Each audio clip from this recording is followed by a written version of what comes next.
Мен Арал аудандық полиция бөлімінің жергілікті полиция қызмет бөлімшесінің патрульдік полиция тобының аға қызмет инспекторы полиция капитаны Сисенбаев Нұрлыбек.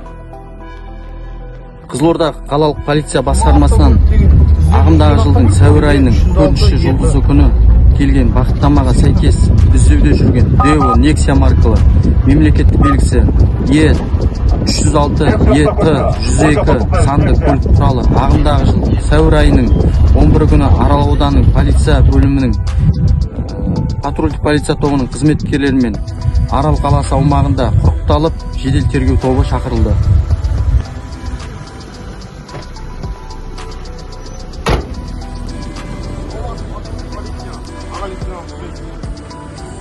Сізді Қызылорда қалалық полиция басқармасынан келген автокөлігіңіз бағыттаулар бойынша іздестіруде құжаттарыңызды бересіз, сол бойынша тоқтатылады.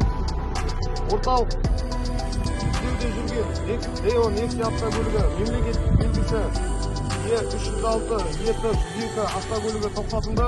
Жедел тергеу тобын жіберуді сұраймыз.